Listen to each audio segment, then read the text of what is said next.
Hello students, quantum mechanics के paper पे मैं आज एक लेक्चर तैयार किया हूँ फोटो इलेक्ट्रिक इफेक्ट पे, जो बीएससी थर्ड ईयर की सिलेबस पे भी है और साथ में एमएससी सेकेंड सेमेस्टर की सिलेबस पे भी है।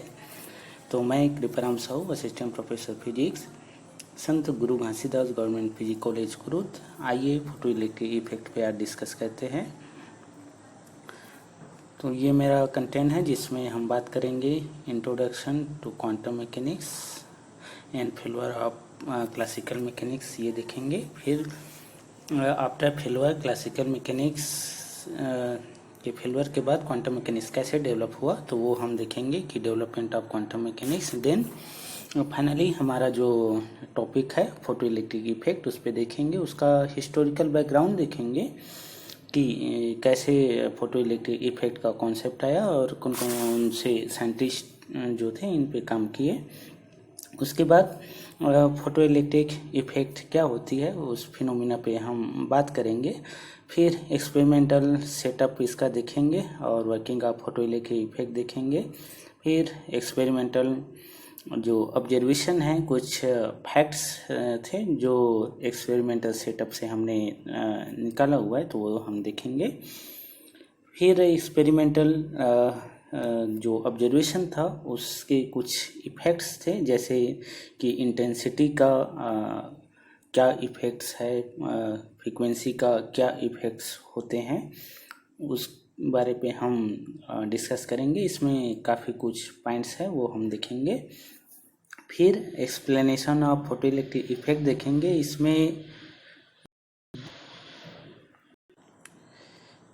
इसमें दो एक्सप्लेनेशन थे, एक क्लासिकल एक्सप्लेनेशन, देन हम देखेंगे क्वांटम एक्सप्लेनेशन। क्लासिकल एक्सप्लेनेशन के बाद क्वांटम थ्योरी जो successfully photo electric effect phenomena को एक्सप्लेन करते वो देखेंगे। देन एप्लीकेशन देखेंगे, इसके क्या क्या एप्लीकेशंस हैं और कहाँ कहाँ ये यूज होते हैं वो देखेंगे। तो इसके पहले मैं इंट्रोडक्शन पे लेके चलता हूँ आपको। बेसिकली हमारी जो क्लासिकल मैकेनिक्स थी वो बहुत सारे फिनोमिना को एक्सप्लेन नहीं कर पा रही थी, like black body radiation, photo electric effect, Compton effect. ये एक्सप्लेनेशन बेसिकली क्लासिकल मैकेनिक्स से हम एक्सप्लेन नहीं कर पाते थे।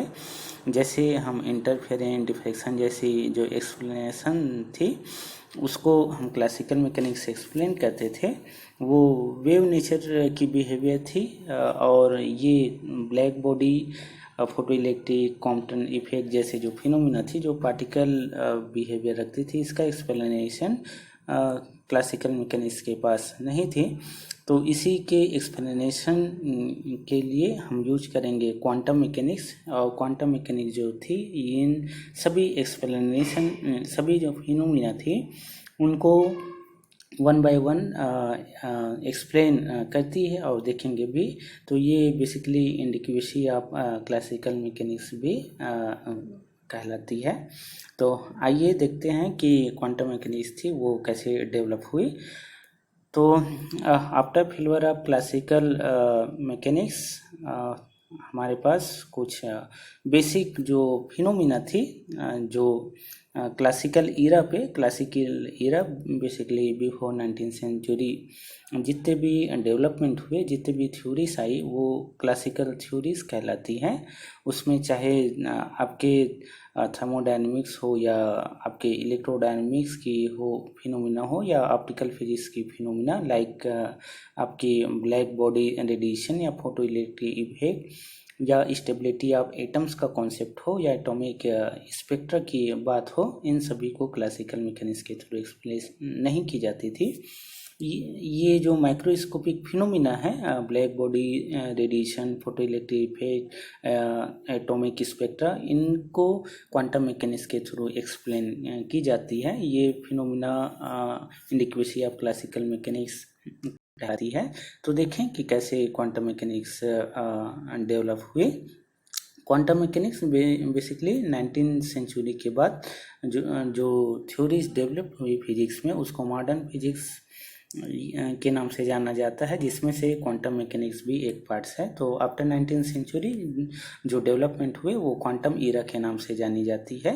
तो आइए देखते हैं ये क्या है। तो 19th सेंचुरी में मैक्स प्लांक ने अपना एक कॉन्सेप्ट दिया क्वांटाइजेशन ऑफ एनर्जी का, जिसके अकॉर्डिंग जो लाइट होती है ये बंच ऑफ लाइट के फॉर्म में होती है, जिसको क्वांटा नाम से भी जाना जाता है, जिसको हम लोग फोटोन भी कहते हैं, जिसकी एनर्जी जो होती है वो क्वांटाइज्ड होती है। इसकी जो एनर्जी होती है E equal to n h के फॉर्म में लिखी जाती है, जहाँ पे n कोई इंटीजर नंबर होती है 1 2 3 फॉर्म में, जिसके अकॉर्डिंग जो लाइट होती है वो यही क्वांटाइज्ड एनर्जी रखती है। ये कहना था प्लांक का, जिसका यूज करके हम ब्लैक बॉडी रेडिएशन जैसी जो फिनोमिना है जो क्लासिकल मैकेनिक्स से एक्सप्लेन नहीं की जाती थी, उसको हम क्वांटम मैकेनिक्स के थ्रू एक्सप्लेन करते थे। इसके बाद 1905 में आइंस्टाइन ने अपना फेमस जो इक्वेशन था आइंस्टाइन इक्वेशन, उसके थ्रू फोटो इलेक्ट्रिक इफेक्ट की जो फिनोमिना थी उसको एक्सप्लेन किया गया। ये भी प्लांक की जो क्वांटाइजेशन थ्योरी थी उसी का यूज करके एक्सप्लेन किया गया। आगे हम इसी पे डिस्कस करेंगे, ये हमारा आज का टॉपिक है बेसिकली, तो आगे हम देखेंगे। फिर 1913 पे स्टेबिलिटी ऑफ एटम, जो कि क्लासिकल मैकेनिक्स की एक फेल्यूर थी, उसको बोर के द्वारा एक्सप्लेन किया गया। इन्होंने अपनी फेमस एटॉमिक मॉडल दिया था, जिसको बोर एटॉमिक मॉडल के नाम से जाना जाता है। इसके द्वारा जो हमारी स्पेक्ट्रा थी, atomic spectra like emission spectra, absorption spectra, इनको एक्सप्लेन किया गया, जो कि क्लासिकल थ्योरी पे एक्सप्लेन नहीं की जा रही थी। तो ये क्वांटम मैकेनिक्स का बेसिकली डेवलपमेंट है और क्वांटम मैकेनिक्स का एक्सप्लेनेशन है, जो कि क्लासिकल मैकेनिक्स में एटम की स्टेबिलिटी नहीं थी, उसको क्वांटम मैकेनिक्स के थ्रू एक्सप्लेन करके कहा गया कि एटम जो होती है वो एक स्टेबल सिस्टम होती है, जिसकी में इलेक्ट्रॉन जो होती है वो न्यूक्लियस के अराउंड डिफरेंट जो क्वांटाइज्ड जो ऑर्बिट होती है उस ऑर्बिट पे इलेक्ट्रॉन मोशन कहते हैं, और जहाँ पे इलेक्ट्रॉन की ट्रांजिशन के कारण हमको ये स्पेक्ट्रा प्राप्त होती है। ये जो स्पेक्ट्रा का कॉन्सेप्ट था वो एटॉम जो बोर की एटॉमिक मॉडल है उसके द्वारा ये दी जाती थी। बेसिकली क्लासिकल मैकेनिक्स में इन सब का एक्सप्लेनेशन नहीं था। तो ये क्वांटम मैकेनिक्स का एक सक्सेसफुली एक्सप्लेनेशन था। इसके बाद 1923 पे कॉम्पटन का एक फेमस एक्सपेरिमेंट था, कॉम्पटन स्कैटरिंग के नाम से जिसको जानते थे, जिसमें हम लाइट का पार्टिकल जो बिहेवियर था उसका एक्सपेरिमेंटल ये डेमोन्स्ट्रेशन था, जिसमें हम प्रूव करते हैं कि जो फोटॉन्स होती हैं वो बेसिकली पार्टिकल जैसा ट्रीट करती है।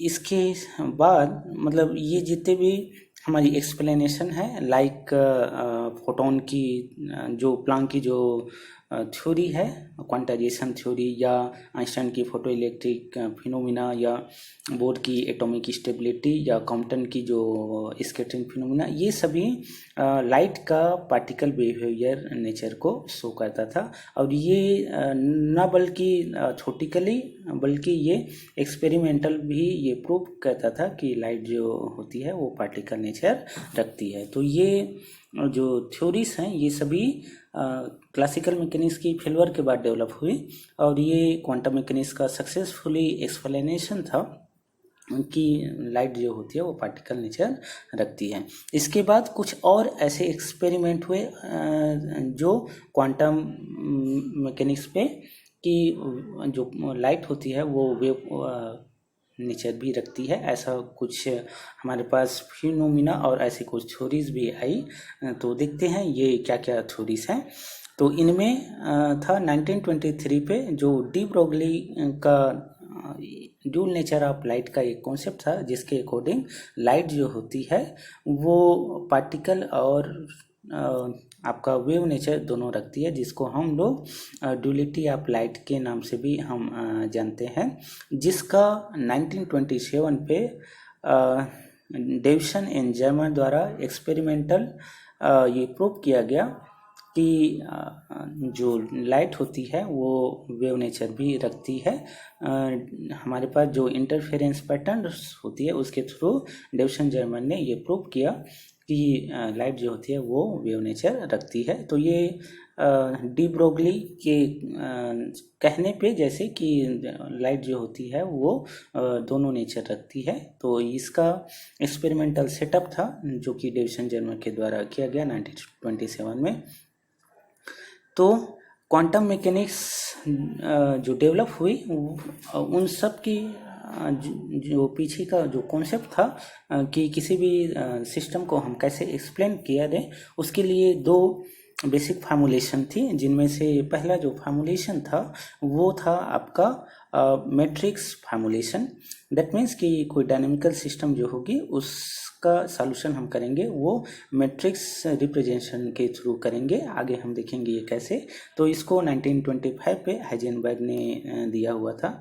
तो ये बेसिकली बेसिक टूल्स है क्वांटम मैकेनिक्स की जो प्रॉब्लम्स है उसको सॉल्यूशन करने के लिए। इसकी दूसरा जो फिनोमिना है, जो फार्मूलेशन है, वो है वेव मैकेनिक्स, जिसको श्रोडिंगर ने 1926 में दिया, जो कि डी ब्रोगली के पोस्टुलेट, बेसिक जो पोस्टुलेट था वो क्या कि पार्टिकल जो लाइट जो है वो वेव नेचर रखती है। और लाइट ही नहीं बल्कि बहुत सारे ऐसे ऑब्जेक्ट हैं जो ड्यूल नेचर रखती है। तो वेव नेचर की बिहेवियर के आने से ये दो हमारे पास सॉल्यूशंस आए। तो आइए देखते हैं हमारा जो वेव मैट्रिक्स है और हमारा, तो आइए देखते हैं मैट्रिक्स मैकेनिक्स। मैट्रिक्स मैकेनिक्स क्या होती है कि हमारे पास जो क्वांटम मैकेनिकल सिस्टम होती है उसका जब हम सॉल्यूशन कहते हैं तो जो डायनेमिकल क्वांटिटीज़ होती है like energy, position, momentum, angular momentum, इन सब को हम एक मैट्रिक्स के फॉर्म में हम रिप्रेजेंट करते हैं। तो जितने भी हमारे पास क्वांटम मैकेनिक्स की जो प्रॉब्लम्स होंगी उसको हम मैट्रिक्स के फॉर्म में रिप्रेजेंट करके उसकी जो आइगन वैल्यूज़ होती है तो उस आइगन वैल्यूज़ के बेसिस पे हम इसका सॉल्यूशन करते हैं। तो बहुत सारे ऐसे प्रॉब्लम्स हैं, ख़ास तौर पे 3 डायमेंशनल जो प्रॉब्लम्स होती है, जैसे हाइड्रोजन एटम जैसे प्रॉब्लम्स हैं, या स्फेरिकल पोटेंशियल जैसे कुछ प्रॉब्लम्स है, हार्मोनिक ऑक्सीलेटर जैसे कुछ प्रॉब्लम्स होते हैं, और वहाँ पे हम मैट्रिक्स मैकेनिक्स का यूज करते हैं। इसके बाद जो वेव मैकेनिक्स है, जिसमें हम बेसिकली किसी भी जो ऑब्जेक्ट होती है उस ऑब्जेक्ट के वेव के बेसिस पे, जिसको हम वेव फंक्शन कहते हैं, तो उसके बेसिस पे एक वेव इक्वेशन हम निकालते हैं जिसको हम लोग श्रोडिंगर इक्वेशन भी कहते हैं। तो उसके थ्रू हम सॉल्यूशन कहते हैं। तो वेव मैकेनिक्स के लिए इम्पोर्टेंट ये है कि कोई जो ऑब्जेक्ट होंगे या कोई मैटर होंगे तो उस मैटर के साथ एक वेव एसोसिएट होती है। ये क्वांटम मैकेनिक्स का कॉन्सेप्ट है जिसको हम लोग मैटर वेव कहते हैं। तो उस मैटर वेव का हम एक सॉल्यूशन करेंगे जो बेसिकली श्रोडिंगर इक्वेशन होती है जो वेव मैकेनिक्स में कही जाती है। तो इसके थ्रू हम कर सकते हैं। तो ये दो बेसिक जो फंडामेंटल टूल्स है क्वांटम मैकेनिकल जो प्रॉब्लम्स है उसको सॉल्यूशन करने के लिए। इन दोनों में अगर हम देखें इन दोनों के बाद, तो 1927 में एक और कॉन्सेप्ट आया जो मैक्स बोर ने दिया, वो वेव मैकेनिक्स के आने के बाद डेवलप हुई। वो बेसिकली क्या थी कि किसी भी जो ऑब्जेक्ट है जिसका हम वेव फंक्शन हम डेवलप कर रहे हैं तो उसका एग्जिस्टेंस बताने के लिए हम लोग प्रोबेबिलिटी डेंसिटी का कॉन्सेप्ट लाते हैं कि कोई भी अगर एक ऑब्जेक्ट है तो उसकी वेव फंक्शन होगी तो उसका एग्जिस्टेंस की प्रोबेबिलिटी क्या होगी उसको हम लोग प्रोबेबिलिटी थ्योरी के बेसिस पे हम एक्सप्लेन करते हैं। तो प्रोबेबिलिटी थ्योरी का इम्पोर्टेंट रोल है क्वांटम मैकेनिक्स में, जो कि मैक्स बोर ने 1927 में दी थी। साथ में इसके बाद 1928 में डिराक ने एक और कॉन्सेप्ट दिया जिसका कॉन्सेप्ट क्या था कि जब हमारे पास कोई ऑब्जेक्ट है या कोई मैटर है उसके लिए हम वेव फंक्शन हम एक्सप्लेन करते हैं तो उस वेव फंक्शन को डिनोट करने के लिए, या चूंकि वेव फंक्शन एक स्टेट को डिफाइन करती है, तो उस स्टेट को डिफाइन करने के लिए डिराक ने दो नोटेशन दिया, जिसको हम लोग डिराक नोटेशन के नाम से जानते हैं, जो बेसिकली केट नोटेशन और प्रा नोटेशन होती थी। केट नोटेशन को हम लोग इस फॉर्म में डिनोट करते हैं। सपोज कि साई कोई वेव फंक्शन है तो ये केट नोटेशन कहलाती है, और केट स्टेट कहते हैं। वैसी ब्रा नोटेशन होती है जो बेसिकली इस फॉर्म में होती है। तो यहाँ पे दोनों नोटेशन के थ्रू हम बता सकते हैं कि जो पार्टिकल का जो स्टेट होगी वो क्या होगी। तो केट स्टेट जो हिल्बर्ट स्पेस को डिफाइन करती है, बेसिकली एक वेक्टर स्पेस होती है। तो ये भी एक इम्पोर्टेंट रिप्रेजेंटेशन होता है क्वांटम मैकेनिक्स में।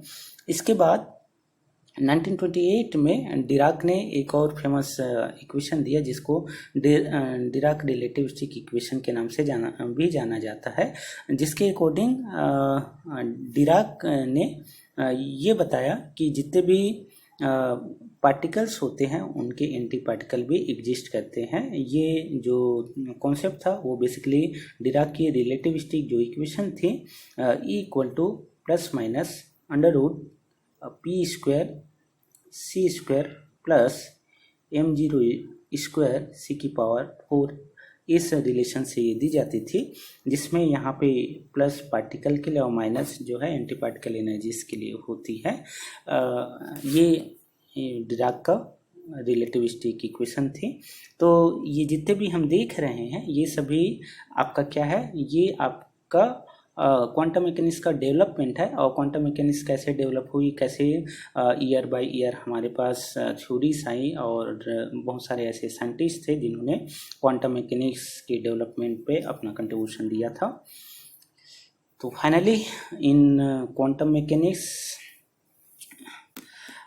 the dynamics of the matter at the microscopic scale, the quantum mechanics is the only valid framework for describing the microphysical world.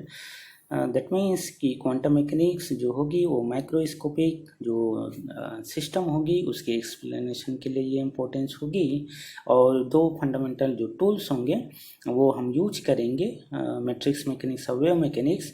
अगर हम देखें दोनों में तो जो वेव मैकेनिक्स होती है सबसे इजी वे होती है, और उसको हम आसानी से हम सॉल्व कर सकते हैं। दैट मीन्स कि वो मैथमेटिकल्स जो हमारे पास डिफ़िकल्टीज होती है वो वेव मैकेनिक्स में मैट्रिक्स मैकेनिक्स के रिस्पेक्ट में कम डिफ़िकल्टीज होती है। तो ये था डेवलपमेंट ऑफ क्वांटम मैकेनिक्स। और आइए अब हम देखते हैं photo electric effects. Photo electric effects नाम से वैसे स्पष्ट है कि फोटो दैट मीन्स होता है, फोटो का मतलब है आपका लाइट, जो कि प्लैंक ने कहा था बंच ऑफ लाइट। इलेक्ट्रिक का मतलब होगा इलेक्ट्रिक करंट होगी। तो बेसिकली लाइट से करंट जो प्रोड्यूस होगी उस इफेक्ट को ही हम फोटो इलेक्ट्रिक इफेक्ट कहते हैं। तो आइए देखते हैं कि ये कैसे होता है। तो ये बेसिकली हमारे पास जो फिनोमिना थी इसको अगर हम देखें तो डिफरेंट जो साइंटिस्ट थे उन्होंने ये फिनोमिना को एक्सप्लेन करने का प्रयास किया। और इसके लिए 1887 पे हेनरिच हज ने अपना एक ऑब्जर्वेशन देखा। वो जैसे मैं बता रहा था कि लाइट का इलेक्ट्रिक फॉर्म में कन्वर्ट होना, तो उन्होंने क्या देखा कि एक मटेरियल्स पे जब लाइट इंसिडेंट करवाया गया तो वहाँ से इलेक्ट्रोमैग्नेटिक वेव जैसे इंसिडेंट करवाया गया तो इलेक्ट्रॉन इजेक्ट होते थे और करंट मिलता था। तो इसका एक्सप्लेनेशन इनके पास नहीं था।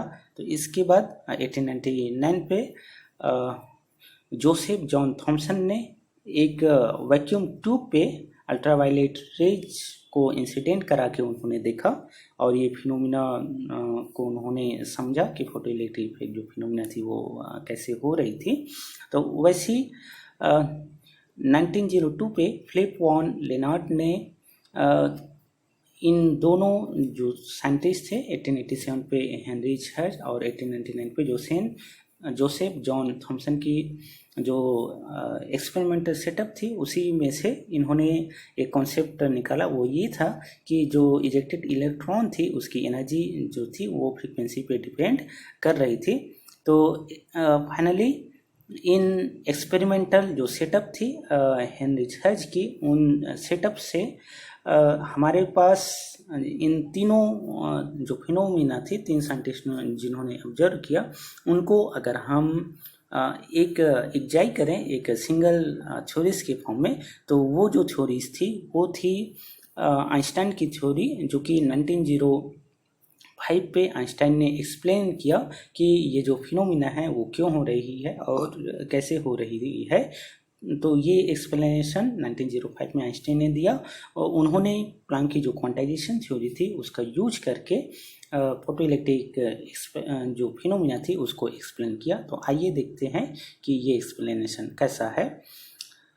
तो इसके पहले हम फोटो इलेक्ट्रिक जो फिनोमिना है वो क्या है वो देख लें। तो मैंने जैसे बताया कि photo electric phenomena basically photon से इलेक्ट्रिक फील्ड प्रोड्यूस करेंगे। तो वो कैसे होगा वो देखेंगे। तो हमारे पास क्या होता है कि जो फोटो इलेक्ट्रिक जो फिनोमिना है वो interaction of light with matter का कॉन्सेप्ट है। दैट मीन्स कि लाइट जो होती है वो मैटर के साथ इंटरेक्ट करती है और वहाँ से करंट प्रोड्यूस होती है, जिसको हम लोग फोटो इलेक्ट्रिक इफेक्ट फिनोमिना कहते हैं। जैसे यहाँ पे दिखाया गया है कि ये मेरे पास एक मैटर है, इसमें लाइट इंसिडेंट करवा रहे हैं।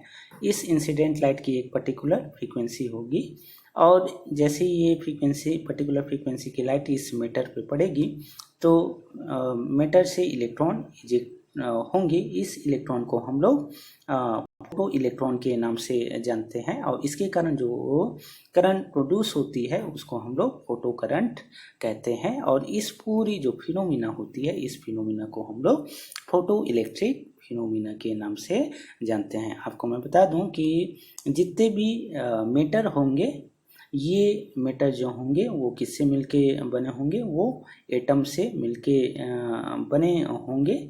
और इस एटम में बहुत सारे इलेक्ट्रॉन्स अपने ऑर्बिट्स पे न्यूक्लियस के अराउंड मोशन करते हैं। तो इसी ऑर्बिट में से इलेक्ट्रॉन के इजेक्शन को ही हम फोटो इलेक्ट्रॉन कहते हैं।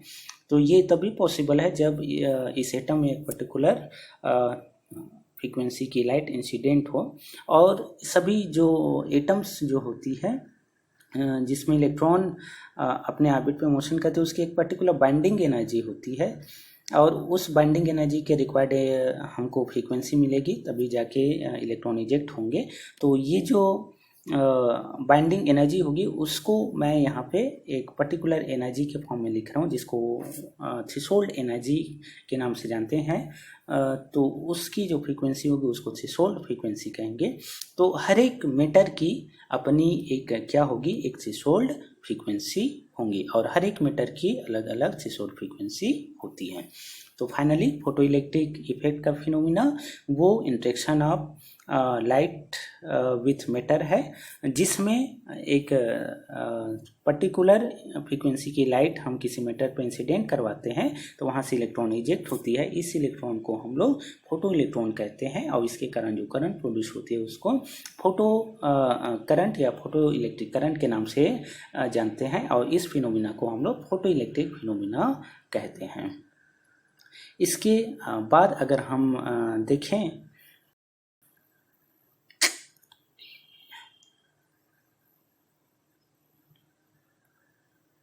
ये देखते हैं experimental setup of photo electric effect. Photo electric effect का सबसे पहले मैंने आपको बताया हज ने ये किया हुआ था। तो हज का जो एक्सपेरिमेंटल सेटअप था कुछ इस टाइप का था। इन्होंने एक वैक्यूम ट्यूब लिया था जिसमें आपके पास ये कैथोड और ये एनोड होता था। इसमें अल्ट्रावायलेट रेज ये इंसिडेंट कराई जाती थी और जैसे ये लाइट इंसिडेंट करवाते थे तो कैथोड से इलेक्ट्रॉन इजेक्ट होता था, जिसको यहाँ पे हम फोटो इलेक्ट्रॉन कहते हैं।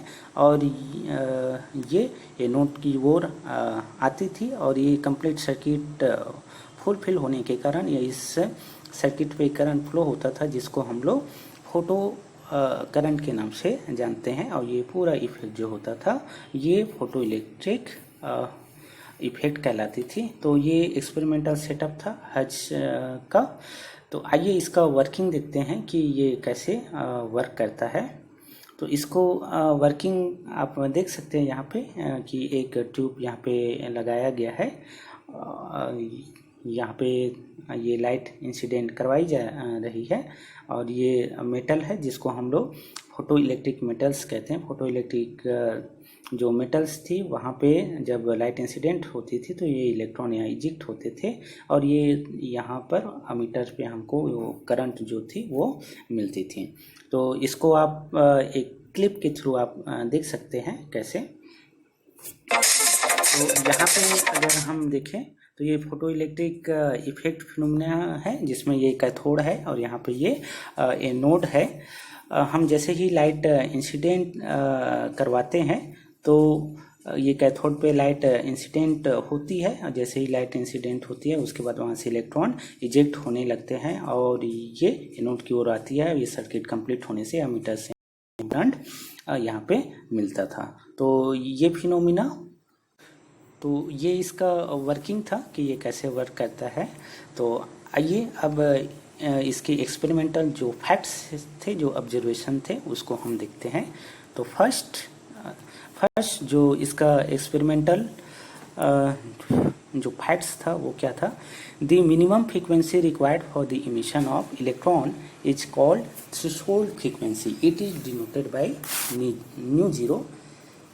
दैट मीन्स कि हमारे पास जो फोटो इलेक्ट्रिक फिनोमिना है वो तभी ऑकर होगा, तभी होगा जब हमारे पास क्या होगी कि मिनिमम जो फ्रीक्वेंसी होगी इलेक्ट्रॉन को निकालने के लिए, तभी ये पॉसिबल होगा। दैट मीन इंसिडेंट लाइट की जो फ्रीक्वेंसी है वो एक मिनिमम फ्रीक्वेंसी जिसको हम लोग थ्रेशोल्ड फ्रीक्वेंसी कहते हैं उस फ्रीक्वेंसी के इक्वल होनी चाहिए या उससे ज़्यादा होगी तभी ये फिनोमिना पॉसिबल है। थ्रेशोल्ड फ्रीक्वेंसी क्या होती है, जैसे मैंने आपको बता रहा था कि हर एक जो मैटर होती है इस मैटर को हम लोग फोटो इलेक्ट्रिक मटेरियल्स के नाम से जानते हैं। तो इसकी एक पर्टिकुलर फ्रीक्वेंसी होगी जिसको हम लोग थ्रेशोल्ड फ्रीक्वेंसी कहते हैं। तो इस मैटर पे फोटो इलेक्ट्रिक फिनोमिना तभी पॉसिबल होगी जब हम यहाँ से क्या करेंगे, एक पर्टिकुलर फ्रीक्वेंसी की लाइट इंसिडेंट करवाएंगे न्यू, और ये न्यू जो होगी ये ग्रेटर देन होगा न्यू जीरो से या उसके इक्वल होगी तभी ये फिनोमिना पॉसिबल है, otherwise photo electric phenomena possible नहीं होगी। तो ये कॉन्सेप्ट था। और सभी जितने भी फोटो इलेक्ट्रिक मटेरियल्स होते हैं उन सभी के लिए थ्रेशोल्ड फ्रीक्वेंसी जो होती है वो डिफरेंट होती है। तीसरी जो कॉन्सेप्ट थी वो थी क्या, kinetic energy of the electron is directly proportional to the frequency of the incident light. That means जैसे यहाँ पे दिखाया गया है कि ये लाइट इंसिडेंट हुआ ये मेटल सरफेस पे, फोटो इलेक्ट्रिक मेटल पे, तो यहाँ से जो इलेक्ट्रॉन इजेक्ट होती है और जो इस तरह से ये मोशन कर रही है आपका एनोड की ओर, तो इस इलेक्ट्रॉन की जो काइनेटिक एनर्जी होगी के ई काइनेटिक एनर्जी, ये किस पे डिपेंड करेगी, ये फ्रीक्वेंसी पे डिपेंड करती है। ये इंसिडेंट लाइट की इंटेंसिटी पे डिपेंड नहीं करती है। ये याद रखिएगा कि काइनेटिक एनर्जी ये इंसिडेंट लाइट की जो इंटेंसिटी है उस पर डिपेंड नहीं करती, सिर्फ और सिर्फ काइनेटिक एनर्जी डिपेंड करती है किस पे, ये फ्रीक्वेंसी पे। ये एक्सपेरिमेंटल फैक्ट्स था जो कि हज के जो एक्सपेरिमेंटल सेटअप थे वहाँ से ये प्राप्त हुआ है।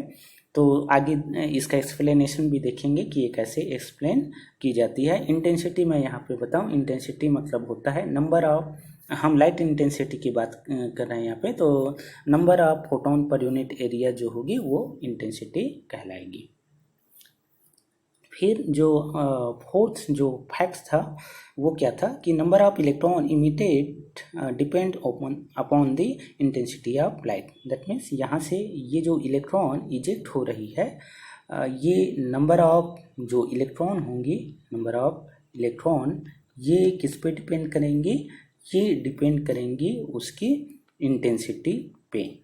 ये याद रखिएगा कि नंबर ऑफ इलेक्ट्रॉन जो होती है ये फ्रीक्वेंसी पे डिपेंड नहीं करती। तो ये फैक्ट्स था कि नंबर ऑफ इलेक्ट्रॉन किस पे डिपेंड करेगी, इंटेंसिटी पे, न कि फ्रीक्वेंसी पे। तो इंटेंसिटी मतलब नंबर ऑफ फोटॉन्स, अभी मैंने जैसे बताया, तो number of photons per unit area, that means आप ऐसा समझ सकते हैं इसको कैसे, कि आपने पढ़ी होगी कि एक जो फोटोन होगी, यहाँ पे अगर हम बात करें, एक फोटोन जो होगी वो एक ही इलेक्ट्रॉन को इजेक्ट कर सकती है मैक्सिमम। एक जो फोटोन होगी वो एक से ज़्यादा, जैसे 2-3 ऐसा इलेक्ट्रॉन इजेक्ट हो, ऐसा पॉसिबल नहीं होगा। तो एट अ टाइम एक फोटोन एक इलेक्ट्रॉन इजेक्ट कर सकती है मैक्सिमम, और वो ज़रूरी नहीं है कि वो एक इलेक्ट्रॉन की इजेक्ट करे, क्योंकि मैंने अभी आपको बताया कि हर एक जो मैटर होगी, जो एटम से मिलकर बने होंगे, उस एटम में इलेक्ट्रॉन अपने एक पर्टिकुलर बाइंडिंग एनर्जी से वो बंधी होती है। वो बाइंडिंग एनर्जी के रिक्वायर्ड ही फ्रीक्वेंसी मिलेगी, तभी जाके इलेक्ट्रॉन इजेक्ट होंगे, अदरवाइज नहीं। तो ये कॉन्सेप्ट था। फिर फिफ्थ इसके जो हमारे पास जो कॉन्सेप्ट आए वो क्या था, वो ये जो फैक्ट्स थे कि process is instantaneous, for instance no time lagging. That means यहाँ पे ये जो प्रोसेस हो रही है कि जैसे ही लाइट इंसिडेंट करवाएं तो यहाँ से इलेक्ट्रॉन तुरंत ही इजेक्ट होती थी, इसमें कोई भी समय नहीं लगता था, कोई भी टाइम टेकिंग यहाँ पे नहीं था। तो यहाँ पे कोई भी टाइम टेकन नहीं होती। तो ये 5 एक्सपेरिमेंटल फैक्ट्स था जो हज के एक्सपेरिमेंटल ऑब्जर्वेशन से हमको मिला, जिसका एक्सप्लेनेशन हम करेंगे, जिसका एक्सप्लेनेशन 1905 पे आइंस्टाइन के द्वारा किया गया, जिस पे नोबेल प्राइज भी दिया गया। इन 5 फैक्ट्स के अकॉर्डिंग अगर हम ये ग्राफ प्लाट करें तो हमको पता चलता है कि इसका जो ग्राफ होती है काइनेटिक एनर्जी, जो कि फ्रीक्वेंसी डिपेंडेंट होती है, यहाँ पे मैंने बताया। तो इसका ग्राफ अगर हम देखें तो इससे पता चलता है कि एक लीनियर ग्राफ होगी, और यहाँ पे एक पर्टिकुलर फ्रीक्वेंसी है, थ्रेशोल्ड फ्रीक्वेंसी, और ये मिनिमम फ्रीक्वेंसी ये रिक्वायर्ड होगी। ये कॉन्सेप्ट हमको यहाँ से पता चलता है। तो ये कुछ फैक्ट्स थे फोटो इलेक्ट्रिक फिनोमिना का, जिसका 1 बाय 1 हम एक्सप्लेनेशन देखेंगे। तो आइए एक्सप्लेनेशन देखें। तो सबसे पहले देखते हैं क्लासिकल एक्सप्लेनेशन, जो कि क्लासिकल थ्योरी द्वारा दी जाएगी। वो भी कौन सी थ्योरी, जो मैक्सवेल की इलेक्ट्रोमैग्नेटिक वेव या इलेक्ट्रोमैग्नेटिक रेडिएशन का जो कॉन्सेप्ट था, उसी के बेसिस पे हम फोटो इलेक्ट्रिक इफेक्ट की फिनोमिना को एक्सप्लेन करेंगे। तो इसका एक्सप्लेनेशन क्या था, फर्स्ट कि photo electric effect should occur for any frequency of light. ये कहना था किसका, क्लासिकल थ्योरी का। दैट मीन्स कि कोई भी फ्रीक्वेंसी की लाइट हम इंसिडेंट करवाएंगे तो वहाँ से फोटो इलेक्ट्रिक फिनोमिना होगी। दैट मीन्स ये हमारे पास अगर फोटो इलेक्ट्रिक मटेरियल्स है तो यहाँ कोई भी फ्रीक्वेंसी की लाइट हम दे, इलेक्ट्रोमैग्नेटिक वेव में आपने पढ़ा होगा, रेडियो वेव से लेके गामा रे तक कोई भी फ्रीक्वेंसी की लाइट इंसिडेंट करवाएंगे तो यहाँ से इलेक्ट्रॉन इजेक्ट होंगे और इसके थ्रू करंट हमको मिलेगा, ये फिनोमिना होगी, ऐसा कहना था क्लासिकल थ्योरी के अकॉर्डिंग। जबकि हमको पता है कि एक मिनिमम फ्रीक्वेंसी रिक्वायर्ड होना चाहिए। हमने अभी इसके पहले वाले कॉन्सेप्ट में पढ़ा, जो कि एक्सपेरिमेंटल जो फैक्ट्स थी वहाँ से आ रही थी। तो कहीं ना कहीं ये जो थ्योरी है ये हमारी जो फोटो इलेक्ट्रिक फिनोमिना है उसको एक्सप्लेन नहीं कर पा रही है, क्योंकि हमको मिनिमम फ्रीक्वेंसी रिक्वायर्ड होनी चाहिए। तो ये एक कंट्रोवर्सी है। तो ये हमारे एक्सपेरिमेंटल ऑब्जर्वेशन के अगेंस्ट पे जा रही है, जो कि क्लासिकल एक्सप्लेनेशन है, जिसके अकॉर्डिंग कि वाट एवर में be the frequency the electron should get emitted, जो कि पॉसिबल नहीं है। तो आगे सेकेंड जो फैक्ट्स था वो क्या था, अकॉर्डिंग टू वेव थ्योरी कि हमारे पास जो एनर्जी होती है वो एनर्जी जो होती है वो एम्पलीट्यूड डिपेंडेंट होती है। दैट मीन्स आप कैसे कहें, क्लासिकल थ्योरी के अकॉर्डिंग आपने पढ़ा होगा इंटेंसिटी का हम वेव प्रोपेगेशन के साथ जब हम एक रिलेशन हम देखते हैं, जिसमें हम देखते हैं कि जो इंटेंसिटी का पोजीशन के साथ इस टाइप सा एक ग्राफिकल रिप्रेजेंटेशन होता है वेव का, जिसमें ये पार्टिकल का मैक्सिमम डिस्प्लेसमेंट होता है, जिसको हम एम्पलीट्यूड कहते हैं, ए से जिसको डिनोट करते हैं, जिसके अकॉर्डिंग हमको पता है कि जो इंटेंसिटी होती है ये एम्पलीट्यूड का स्क्वायर होता है, ये कॉन्सेप्ट है। और जब हम इसका एनर्जी का इक्वेशन निकालते हैं, टोटल एनर्जी का, तो हमको पता चलता है कि जो एनर्जी होती है ये किसके प्रोपोर्शनल होती है, ये एम्पलीट्यूड ए स्क्वायर का। हम ए स्क्वायर की जगह आई है यहाँ पे रखें तो पता चल रहा है कि एनर्जी जो होगी वो किसके प्रोपोर्शनल है, ये इंटेंसिटी की। जबकि हमको पता है एक्सपेरिमेंटल जो फैक्ट्स थे वहाँ से कि एनर्जी जो होती है वो किसके प्रोपोर्शनल होती है, वो फ्रीक्वेंसी के। तो ये जो हमारा फैक्ट्स है ये गलत फैक्ट्स है। दैट मीन्स कि वेव थ्योरी जो है वो हमारी जो फोटो इलेक्ट्रिक फिनोमिना है उसको एक्सप्लेन नहीं कर पा रही है। तो ये सेकंड फैक्ट्स थे जो कि हमारे एक्सपेरिमेंटल जो फैक्ट्स थी उसके अगेंस्ट पे ये जा रही थी। थर्ड वो क्या, टाइम टेकिंग का ये कॉन्सेप्ट है। क्लासिकली हमको पता है, क्या पता है कि जब हमारे पास कोई ये मेटल हो तो इस मेटल सरफेस में जब हम लाइट इंसिडेंट करवाते हैं तो इस लाइट को इसके जो सरफेस होंगे इस सरफेस में फैलने में कुछ न कुछ समय लगेगा। क्लासिकल थ्योरी के अकॉर्डिंग ये जो समय होती है ये मोर देन 1 आवर ये टाइम होती है। दैट मीन्स काफ़ी इसमें समय लगता है, ये कहना है क्लासिकल थ्योरी के अकॉर्डिंग। लेकिन हमको पता है कि क्वांटम मैकेनिक्स में जब हम ये फोटो इलेक्ट्रिक फिनोमिना देख रहे थे, उसके फैक्ट्स देख रहे थे, तो हमको पता चला कि इसमें कोई भी टाइम टेकन नहीं होता है, कोई भी टाइम लैगिंग नहीं होती है। तो ये भी हमारे जो फोटो इलेक्ट्रिक जो फिनोमिना है उसके अगेंस्ट पे ये जा रही है। तो ये जितने भी हमारे एक्सपेरिमेंटल फैक्ट्स थे उनको क्लासिकल थ्योरी के थ्रू एक्सप्लेन नहीं की जा रही थी। तो ये फेल्यूर ऑफ क्लासिकल मैकेनिक्स है जो कि फोटो इलेक्ट्रिक फिनोमिना को एक्सप्लेन नहीं कर पा रही है।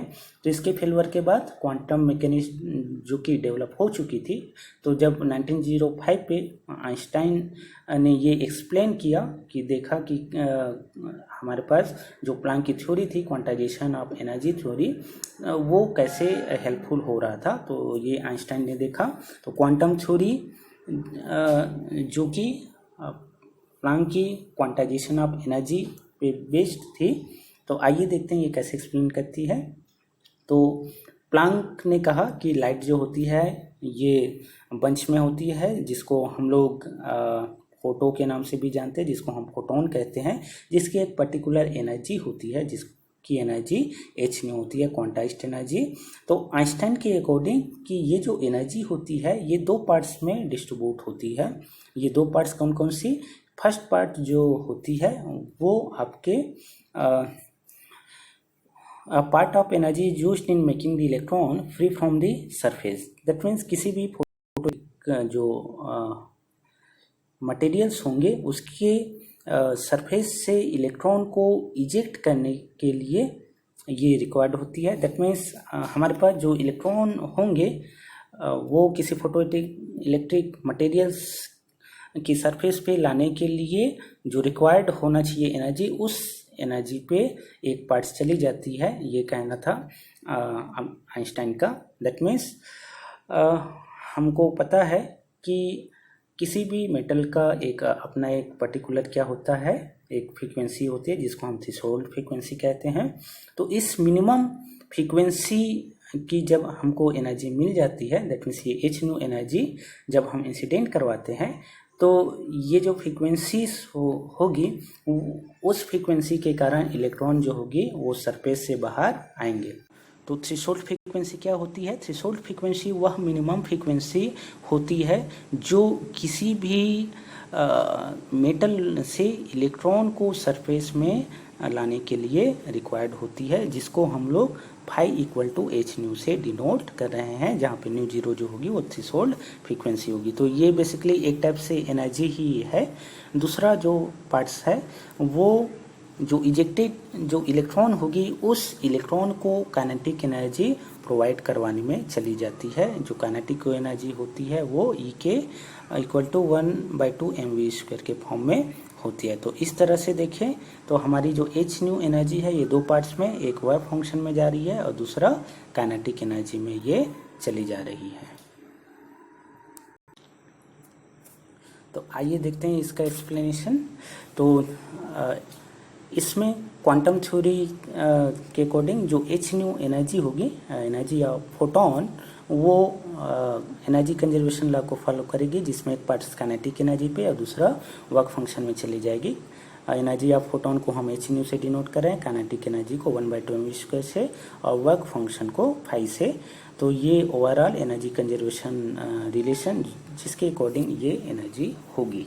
इस इक्वेशन को हम लोग फोटो इलेक्ट्रिक इक्वेशन के नाम से भी जानते हैं। इसको हम लोग आइंस्टाइन इक्वेशन भी कहते हैं। तो ये आइंस्टाइन का फेमस फोटो इलेक्ट्रिक इक्वेशन है, जिसके अकॉर्डिंग हम जो इजेक्टेड इलेक्ट्रॉन है उसकी काइनेटिक एनर्जी को हम कैलकुलेट कर सकते हैं, जो कि किसके इक्वल होगी, वो H nu minus nu zero, जहाँ पे न्यू जीरो जो होगी थ्रेशोल्ड फ्रीक्वेंसी और न्यू इंसिडेंट लाइट की फ्रीक्वेंसी होंगी। इसमें अगर हम देखें तो कुछ केसेस पॉसिबल हैं। वो क्या क्या केस हो सकती हैं इसमें अगर हम देखें तो इसमें न्यू अगर न्यू जीरो के इक्वल हो तो यहाँ पे अगर हम देखें तो जो काइनेटिक एनर्जी जो होगी वो किसकी इक्वल होगी, वो जीरो होगी। और क्या केस कि अगर ऐसा हो कि new less than nu zero हो, तब की केस में जो काइनेटिक एनर्जी होगी ये क्या होगी, निगेटिव होगी, जो कि पॉसिबल नहीं है। इसका मतलब कि मिनिमम फ्रीक्वेंसी वो रिक्वायर्ड होगी, दैट मीन्स थ्रेशोल्ड फ्रीक्वेंसी ये रिक्वायर्ड होगी ही। और तीसरी केस कि काइनेटिक एनर्जी जो होगी वो आपका पॉजिटिव होगा, कब, जब आपका न्यू ग्रेटर देन हो न्यू जीरो। इसका मतलब फोटो इलेक्ट्रिक फिनोमिना के लिए जो इंसिडेंट लाइट की फ्रीक्वेंसी है उसको थ्रेशोल्ड फ्रीक्वेंसी से ज़्यादा होना चाहिए। इसका हम ग्राफिकल रिप्रेजेंटेशन करें तो ये ग्राफ से यहाँ पे दिखाया जा रहा है, ये पॉजिटिव काइनेटिक एनर्जी, यहाँ पे निगेटिव, और इसका ग्राफ अगर हम देखें तो ये एक लीनियर ग्राफ आती है। तो ये एक्सप्लेनेशन था आइंस्टाइन का। तो आइए देखते हैं कि ये हमारी जो एक्सपेरिमेंटल फैक्ट्स है उसको कैसे ये एक्सप्लेन करती है। तो एक्सपेरिमेंटल फैक्ट्स हम देखते हैं। तो पहला, effect of voltage on photo current. तो ये क्या होती है ये हम देखें। तो इफेक्ट ऑफ वोल्टेज का मतलब क्या कि यहाँ एक्सपेरिमेंटल सेटअप दिखाया गया है। ये यहाँ से हम लोग वोल्टेज अप्लाई करेंगे यहाँ पे। तो यहाँ पे एक्सपेरिमेंटल सेटअप आपको दिख रहा होगा, जिसमें ये बैटरीज है यहाँ पे और ये मेटल सरफेस है और ये लाइट इंसिडेंट करवाई जा रही है। यहाँ पे ये अमीटर है, ये यहाँ पे कैथोड है और ये यहाँ पे एनोड है। तो क्या, a finite photo current is observe even at zero anode voltage and it increase slightly as the voltage is increased, reaching a saturation value at a higher voltage.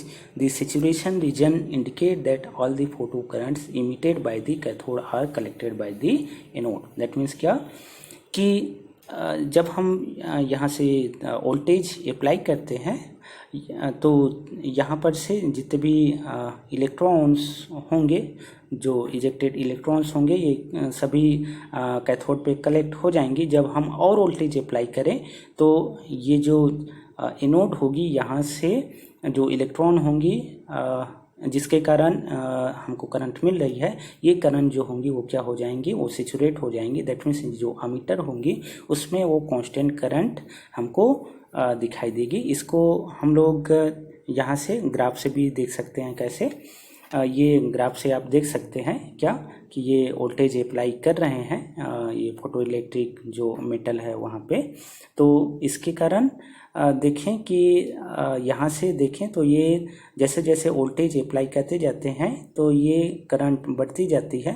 एक समय ऐसे आता है कि ये जो करंट जो होती है ये सेचुरेट हो जाती है, चाहे हम वोल्टेज को इधर और कितना ही बढ़ाते जाएं, यहाँ पे करंट सेचुरेट ऐसे इसलिए क्योंकि मेटल सरफेस से सभी जो इलेक्ट्रॉन है वो इजेक्ट हो चुके हैं। तो ये इफेक्ट है वोल्टेज का फोटो करंट के फॉर्म में कि वोल्टेज जो होती है एक पर्टिकुलर टाइम के बाद जो फोटो करंट होती है वो सेचुरेटेड हो जाती है। इस समय एक और नया कॉन्सेप्ट आता है कि स्टॉपिंग पोटेंशियल का। वो क्या कि जब हम इलेक्ट्रॉन की जो इजेक्शन होती है मेटल सरफेस से, जब हम उसको स्टॉप कर दें तो उस समय जो पोटेंशियल हम अप्लाई करते हैं उस पोटेंशियल को हम लोग स्टॉपिंग पोटेंशियल के नाम से जानते हैं। दैट मीन्स क्या कि यहाँ से ये जो मेटल सरफेस से जब इलेक्ट्रॉन ये एनोड की ओर आ रही है तो इस इलेक्ट्रॉन को स्टॉप करने के लिए यहाँ पे जो बैटरी लगी हुई है वहाँ से जब हम पोटेंशियल अप्लाई करते हैं, इस पोटेंशियल को ही हम लोग स्टॉपिंग पोटेंशियल के नाम से जानते हैं। तो स्टॉपिंग पोटेंशियल जो होगी वो जो इलेक्ट्रॉन जो मोशन कर रही है उस मोशन करते हुए इलेक्ट्रॉन को स्टॉप करने के लिए जो वोल्टेज अप्लाई करते हैं वो स्टॉपिंग पोटेंशियल या स्टॉपिंग वोल्टेज कहलाएगी। तो सभी के लिए जो मेटल्स होंगे सभी के लिए स्टॉपिंग पोटेंशियल अलग होंगे। आइए देखेंगे वो किस पे डिपेंड करती है आगे। तो ये second effect of intensity on photo current. That means कि जो इंटेंसिटी होती है आई, ये जो करंट होती है उसको कैसे इफेक्ट करती है। चूँकि मैंने बताया है इंटेंसिटी क्या होती है, number of photon per unit area that, और करंट जो होती है वो किसके कारण होंगी, नंबर ऑफ जो इलेक्ट्रॉन इजेक्ट होंगे उसके कारण होंगी। तो आपको पता है नंबर ऑफ फोटोन, तो ये नंबर ऑफ जो फोटॉन्स होंगी ये फोटॉन्स ये करंट के फॉर्म में होंगी। दैट मीन्स कि एक फोटोन एक इलेक्ट्रॉन इजेक्ट करेगी तो उसके कारण करंट, तो जितना फोटोन पड़ेंगी मेटल पे उतना ही करंट जो होंगी वो फ्लो होंगी। तो यहाँ पे अगर हम देखें तो फ्रीक्वेंसी जो होती है वो फोटो करंट को इफेक्ट नहीं करती है। दैट मीन्स जो ये फोटो करंट होती है ये इंडिपेंडेंट ऑफ फ्रीक्वेंसी होती है, फ्रीक्वेंसी पे ये डिपेंड नहीं करती है। आइए इसका ग्राफिकल रिप्रेजेंटेशन देखें कैसे। यहाँ पे ये दिखाया गया है, जैसे ये लाइट इंटेंसिटी है, इसके करस्पॉन्डिंग फोटो करंट है, और ये फ्रीक्वेंसी जब मिनिमम फ्रीक्वेंसी हमको मिल जाए new greater than nu zero तो ये फिनोमिना ये होगी फोटो इलेक्ट्रिक फिनोमिना। जैसे मैंने बताया था कि इंटेंसिटी जो होगी ये किस पे डिपेंड करेगा, नंबर ऑफ फोटोन पे। ये होती है नंबर ऑफ फोटोन, और यही नंबर ऑफ फोटोन जो होगी ये नंबर ऑफ इलेक्ट्रॉन इजेक्ट करेंगे और जिसके कारण हमको फोटो करंट मिलेगा। तो ये ग्राफ से यहाँ पे दिख रही है। तो ये एक एक्सपेरिमेंटल फैक्ट्स जो हमारे पास आए थे उसका ये एक्सप्लेनेशन है। आगे हम देखें effect of frequency on photo current. तो फोटो करंट जो होगी वो मैंने आपको बताया इंटेंसिटी डिपेंडेंट होती है, फ्रीक्वेंसी पे डिपेंड नहीं करती है। तो हम इसका अगर ग्राफिकल रिप्रेजेंटेशन देखें यहाँ पे तो वो इस फॉर्म में होगी। ये हम देख रहे हैं फ्रीक्वेंसी को और बढ़ाते जा रहे हैं तो जो करंट हो रही है वो उसमें कोई चेंजेस नहीं आ रही है, ये कांस्टेंट हो रही है। तो उससे जो फोटो करंट होगी वो इंडिपेंडेंट ऑफ फ्रीक्वेंसी होगी, फोटो करंट डिपेंड करेगी इंटेंसिटी पे। तो ये 3 फैक्ट्स थे। और चौथे फैक्ट्स जो होगी effect of intensity on stopping potential. जैसे स्टॉपिंग पोटेंशियल मैंने आपको बताया कि जो हमारे पास मेटल सरफेस से जो इलेक्ट्रॉन इजेक्ट हो रहे हैं उस इजेक्टेड इलेक्ट्रॉन को स्टॉप करने के लिए उसके अगेंस्ट में हमको जो पोटेंशियल रिक्वायर्ड होती है उसको हम स्टॉपिंग पोटेंशियल कहते हैं। तो इसका ग्राफिकल रिप्रेजेंटेशन हम देख भी सकते हैं कि कैसे होती है। तो यहाँ पे ग्राफ है, यहाँ पे देख रहे हैं कि ये वोल्टेज देखें जिसको हम लोग स्टॉपिंग पोटेंशियल कह रहे हैं, और ये फोटो करंट। तो इंटेंसिटी हम जैसे इसमें चेंज करते जाते हैं तो इंटेंसिटी जो होती है इसको कोई भी इफेक्ट नहीं करती, सिर्फ ये फ्रीक्वेंसी डिपेंडेंट होती है। कैसे, इसका हम इक्वेशन देख सकते हैं। कैसे हम इक्वेशन देखें, ये काइनेटिक एनर्जी का इक्वेशन हमने निकाला था h new minus nu zero से। तो यहाँ पे देखें काइनेटिक एनर्जी, चूँकि मैंने आपको बताया क्या कि ये हमारे पास क्या है, ये हमारे पास कैथोड है जहाँ पे हम मेटल सरफेस रखे हुए हैं, फोटो इलेक्ट्रिक मटेरियल, और इधर से इलेक्ट्रॉन आ रही है किधर, एनोड की ओर, और हम यहाँ पे क्या लगाए हुए हैं, बैटरी लगाए हुए हैं। इधर ये माइनस और इधर हम लगा दिए प्लस। तो हम क्या कहते हैं कि इस इलेक्ट्रॉन को हम स्टॉप करने के लिए इसके अगेंस्ट में पोटेंशियल लगाते हैं। दैट मीन्स इसकी काइनेटिक एनर्जी को हमको क्या करनी है, जीरो करनी है। उसके लिए हम लोग यहाँ पे पोटेंशियल अप्लाई करते हैं। इस पोटेंशियल को चूँकि काइनेटिक एनर्जी स्टॉप करने के लिए लगा रहे हैं, तो ये काइनेटिक एनर्जी हम बैटरी के थ्रू लगाएंगे, तो ये क्या होगी, E V S. That means ये काइनेटिक एनर्जी जो होगी ई वी एस होगी। तो यहाँ पे दिख रहा होगा कि वी एस जो है ये किस पे डिपेंड कर रही है, frequency dependent. That means stopping potential जो होगी वो किस पे डिपेंड करेगी, वो फ्रीक्वेंसी पे डिपेंड करेगी, ना कि इंटेंसिटी पे डिपेंड करेगी, जिसको ग्राफ से हम यहाँ पे देख रहे हैं। तो इंटेंसिटी चेंज करने से स्टॉपिंग पोटेंशियल में कोई चेंजेस नहीं होगी, लेकिन फ्रीक्वेंसी चेंज करेंगे तो स्टॉपिंग पोटेंशियल जो होगी वो चेंज होगी। तो आइए उसको नीचे में हम देख भी सकते हैं कि effect of frequency on stopping potential. तो यहाँ पे हम देखें तो ये फोटो करंट और ये डिफरेंट हमारे पास फ्रीक्वेंसी है, न्यू 3, न्यू 2, न्यू 1, ये different frequency. In different frequency के लिए ये 3 डिफरेंट हमारे पास क्या है, पोटेंशियल है, स्टॉपिंग पोटेंशियल। यहाँ पे माइनस इसलिए आ रहा है क्योंकि हमको इलेक्ट्रॉन की जो काइनेटिक एनर्जी है उसके अगेंस्ट में हमको पोटेंशियल हम यहाँ पे अप्लाई कर रहे हैं, इससे नेगेटिव पोटेंशियल यहाँ पे। तो ये स्टॉपिंग पोटेंशियल कहलाएगी। हर एक फ्रीक्वेंसी के रिस्पेक्ट में ये अलग अलग फ्रीक्वेंसी होंगी।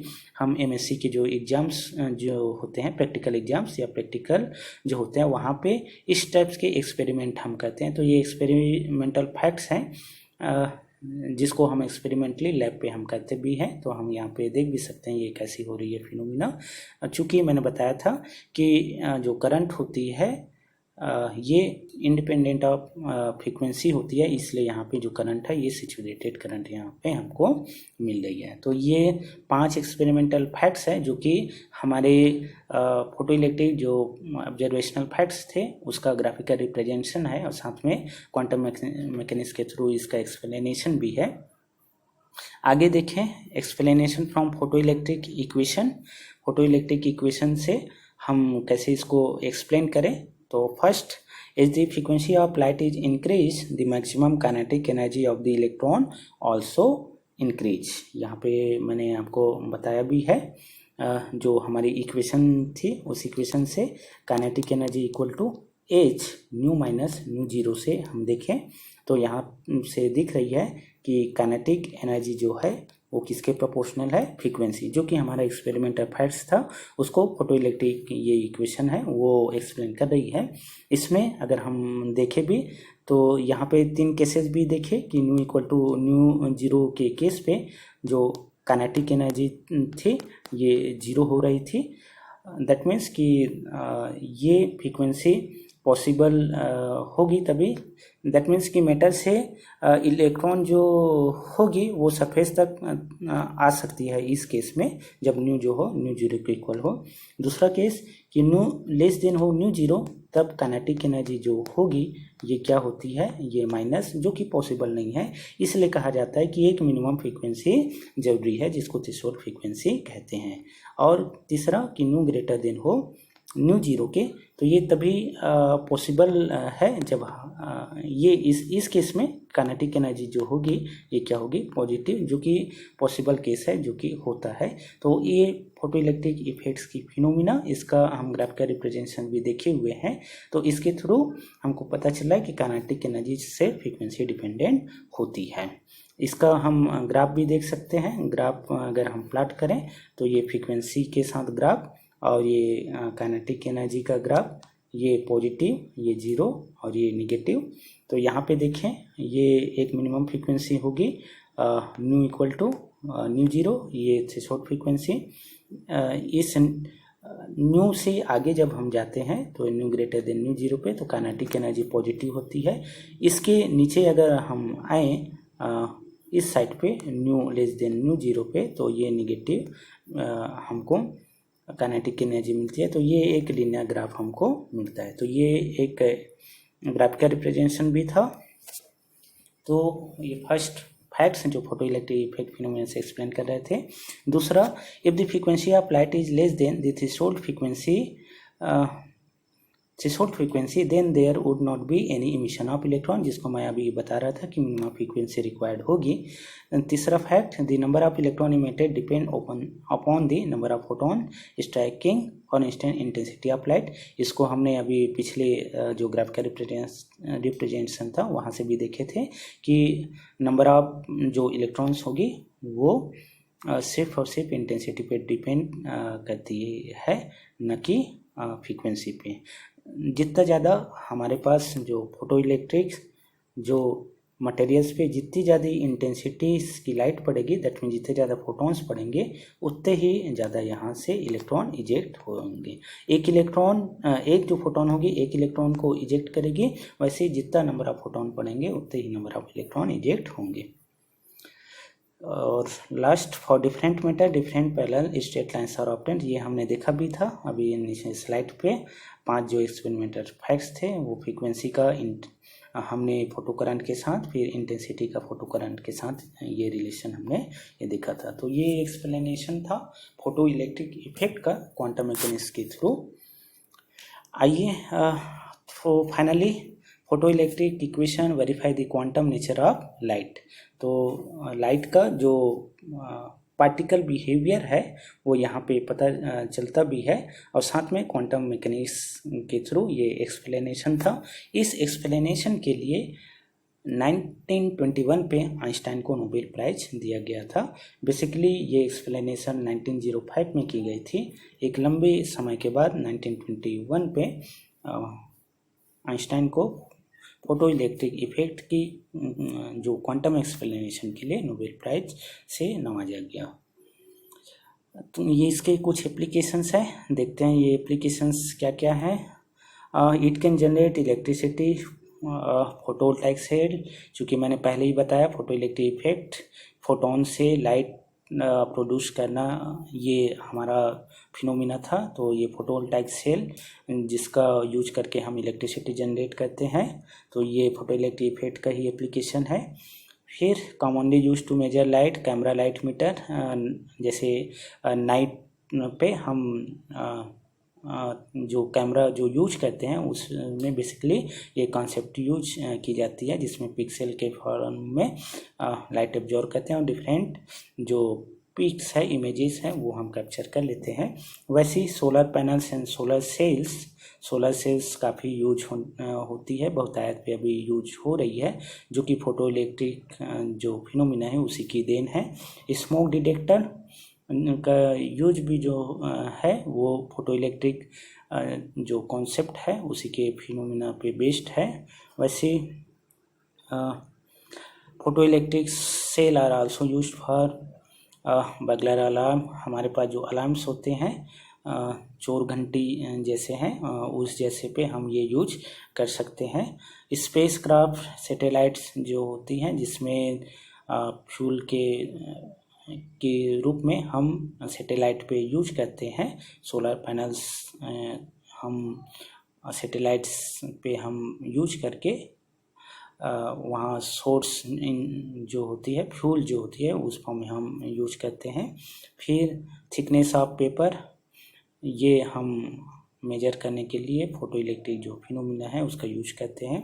फिर ब्यूटी मीटर के फॉर्म में हम जो इस स्किन होती है उसकी स्ट्रक्चर बनावट को हम मेजर करने के लिए यूज करते हैं। साथ में टीवी ट्रांसमिशन पे स्कैनर के फॉर्म में हम ये यूज करते हैं।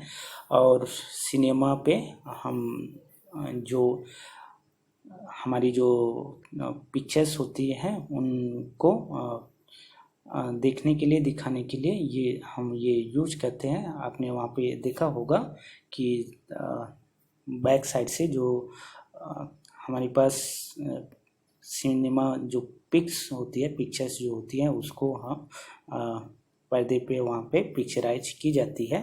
तो ये सभी आपके फोटो इलेक्ट्रिक जो इफेक्ट्स है उसी के एप्लीकेशंस है।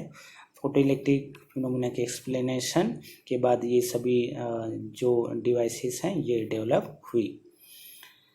ये कुछ इमेजेस भी हैं। ये स्मोक डिटेक्टर जो फोटो इलेक्ट्रिक इफेक्ट में हम यूज करते हैं, उसका यूज करके हम बनाते हैं। वैसे ये सोलर पैनल्स, ये नाइट विजन कैमरा जो होती है, इसके लिए मैंने कुछ रेफरेंसेस लिया हुआ है। Quantum mechanics concept and application by Nouredine Zettili, one of the best books जो होगी, जो जिसमें मैथमेटिकल जो बैकग्राउंड्स है बहुत अच्छी सी दी हुई है। और साथ में कम्पिटिटिव जो एग्ज़ाम्स होते हैं उसके लिए ये बहुत अच्छी किताब है, तो आप ये प्रेफर कर सकते हैं। Unified physics BSc third, one of the best books for the BSc levels. ये आरपी गोयल की जो किताब है, ये बीएससी लेवल के लिए अच्छी किताब है, ये भी आप प्रेफर कर सकते हैं। और बेसिक कॉन्सेप्ट अगर आपको पढ़नी होगी तो इंजीनियरिंग फिजिक्स जो होगी 6 सागर की बुक्स, वहाँ से मैंने कुछ रेफरेंस, कुछ जो कंटेंट है वो मैंने लिया हुआ है। फिर कुछ इमेजेस जो हैं जो मैंने इंटरनेट से लिया हुआ है। तो ये चूँकि लेक्चर्स एमएससी और बीएससी लेवल्स दोनों के लिए ये तैयार किया हुआ है। ज़्यादातर एमएससी लेवल्स के जो स्टूडेंट्स हैं उनके लिए मैंने ये लेक्चर्स प्रिपेयर किया हुआ है, उसी पे फोकस किया हुआ है। इसलिए मुझे क्वांटम मैकेनिक्स का डेवलपमेंट को समझाना पड़ा, क्योंकि क्वांटम मैकेनिक्स एक पेपर्स होती है एमएससी पे, और वो क्या है, कैसे डेवलप हुए, उनके बारे पे जानना ये ज़रूरी है, जिसका मैं एक्सप्लेनेशन यहाँ पे दे रहा था। तो हो सकता है कि बीएससी लेवल के स्टूडेंट्स के लिए ये थोड़ी सी ज़्यादा टाइम टेकन का हो गया होगा। तो अगर आपको कुछ क्वेरी हो तो आप पूछ सकते हैं। आप यहाँ पे जितने भी जो क्वेश्चन एराइज होते हैं वो सभी क्वेश्चंस को मैंने डील करने का प्रयास किया हुआ है। कौन कौन से क्वेश्चन पॉसिबल हो सकते हैं उनको मैंने यहाँ 1 बाय 1 मैंने एक्सप्लेन किया भी है। फिर भी अगर आप की कोई क्वेरी हो तो आप क्वेश्चन कर सकते हैं। तो ये जो लेक्चर था बेसिकली एक्सपेरिमेंटल हमारे जो फैक्ट्स थे उस पे बेसिस थे, थ्योरेटिकल जो फैक्ट्स थे उस पे बेस था। और हमारे जो एमएससी लेवल की सिलेबस के लिए ये जितना हमारे पास कंटेंट होना चाहिए मैंने कोशिश किया है कि वो कंटेंट अवेलेबल हो। ये कंप्लीट नोट्स बनाने का मैंने ये प्रयास किया है। साथ में चूँकि एमएससी में हम ये प्रैक्टिकल करते भी हैं, तो ये प्रैक्टिकल के बेसिस पे भी है। जो ग्राफिकल रिप्रेजेंटेशन है वो आपको एक्सपेरिमेंटल फैक्ट्स के बारे में बताते हैं, जिसको हम एमएससी लेवल पे लैब पे करते हैं। तो इस लेक्चर पे बस इतना ही। Thank you.